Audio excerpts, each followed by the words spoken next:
hamna ubizi huo. Kuna mtu ambaye yuko too busy kwa ajili ya mtu ambaye anampenda. Uchoyo, ubinafsi kwangu mimi si zipi nafasi kabisa kwenye mahusiano.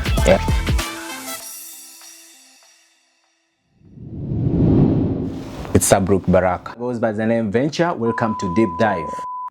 Mimi kitu cha kwanza kinachoni turn off kwenye mahusiano, lack of communication. Yani mawasiliano. Yani ujue mawasiliano the best thing ambacho nachoconsider. Ulisoma sana civics, yeah. Yeah. Point ni zile. Okay. Yeah. Yani unavyo communicate ndo tunavyo ijenga bondi yetu. Yes. Yani the way we communicate ndo vile tunavijenga bondi. Sasa kukiwa na ubize kwamba niko busy nitakucheki baadaye, si nikalikwenda karudi, actually it's big turn off for me. Yani I need the time, I need communication, I need to communicate with you, tujenge bondi. Ile ndo kitu ambacho mimi kinanivutia sana, yani kitanifanya niwe karibu na wewe, umeona. Lakini kukiwa na communication ikiwepo hakuna, it's a big turn off for me. Kwa upande wangu mimi, of course kitu ambacho umekiongelea, definitely kila mtu ambaye yuko kwenye mahusiano ya ukweli atataka kuwa na communication na mahusiano yako. There's no way na mahusiano yako. There's no way uko na mahusiano ya mtu, umetoka nyumbani, umefika kazini, sure, umekosa hata dakika 5 za kumpigia ukamwambia hey, good morning, how are you today, my sunshine and all that good romantic names. Sure. Sio kweli. Haitengenezi bondi kati yenu. Hata ubizi gani? Yes, hamna ubizi huo. 5 seconds zinatosha kabisa ukawasiliana na mtu, then ukaendelea na ubizi wako. Na hakuna mwanaume ambaye wala mwanamke, hakuna mtu ambaye yuko too busy kwa ajili ya mtu ambaye anampenda. Lazima, yani sio kwamba unakuwa na ample time ya kumtafuta, lakini unatengeneza muda kumtafuta. Kwa hicho pia kipo katika listi yangu, katika bucket yangu. Nikiadi hapo Slay Queen. Yes, Slay Queen. Mwanamke, nikisema mwanamke Slay Queen, Slay Queen inamaanisha yule ambaye yeye tayari anajiona ni mlimbwende kiasi kwamba anahisi kiasi kwamba analeta uslay queen wake mpaka ndani ya relationship. Anahisi kama kunipenda ni charity, ana options nyingine bado. Yani yeye ni kivutio, bado ana option nyingine. Mtu hivi anashindwa kusettle na mnashindwa kufikia malengo. Hata respect nadhani hata respect hawezi kuwa nayo. Na nafikiri akiwa anakuonyesha vitu kama hivi ni leg flag kiasi kwamba labda akikutana na someone better than you anaweza run off, yes, akaelopo anything huko. Kwa hiyo pia kitu, lakini kikubwa kabisa turn off yangu. Mambo vipi? Safi mzima. Nywele zangu nataka nikasuke. Nimeshua voucher. Code kabisa hizo vitu wa kuomba vitu.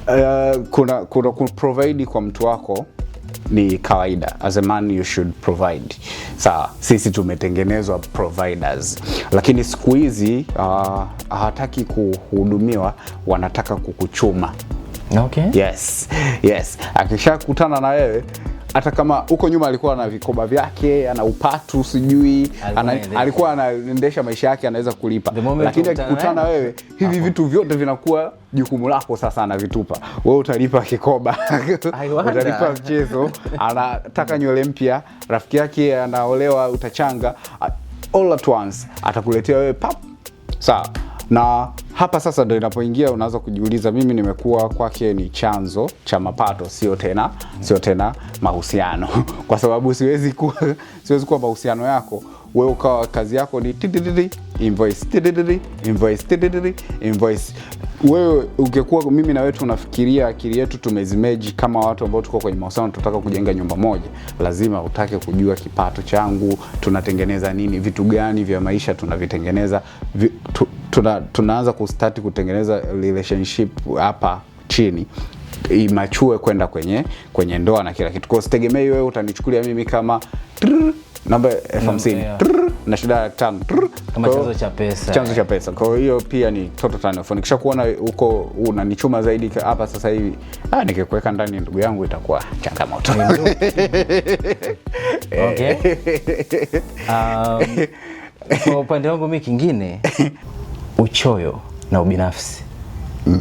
Uchoyo na ubinafsi, you know? Yes. Mimi ninapokuwa kwenye mahusiano na mtu sitegemei kwamba anipe kila kitu au yani nitamuomba labda kila kitu ni expect kwamba 100% atani provide. Lakini kuna vile ubinafsi kwamba you always cha kwako ni cha kwako ila cha kwangu ni cha wote. Kishemeji anafanya kazi lakini unaomba hadi hela ya chumvi. Hapana. Ya kwake inakuendaga haufahamu. Kuna yale mahitaji madogo. Kuna yale mahitaji madogo maybe. Yani unashindwa mwenyewe una kila kitu unataka mimi si nimeishiwa nini? No. Lakini wakati huo una uwezo wa kuvipata hivyo vitu. Ila kwa sababu ya ubinafsi wako unataka kila kitu. Kwa sababu mimi ni mpenzi wako, nataka mimi nitoe. Nitakuchukulia kama upo kama chombo cha starehe at the moment. Kwa sababu najua kabisa ni red flag kwangu mimi, we can go somewhere. Kweli kabisa. Kwa uchoyo, ubinafsi kwangu mimi si zipi nafasi kabisa kwenye mahusiano. It's a big turn off. Kweli. Kwanza pia ujue uchoyo na ubinafsi pia unakuja utafika hadi kwenye familia yako. Yani nani amekuja, ndugu upande wa kiumeni wamekuja, anachukua vitu anavifunga ndani. Unajua zile. Lakini siku hizi wameupdate ujue. Hawafanye tena ile ya kuonyesha zaidi. Let's say tukija hiyo ubinafsi. Wao wanatakaga ukumbuke zile siku special zote, maybe Valentine, birthday yake, anniversaries, na upeleke zile big gifts and all that.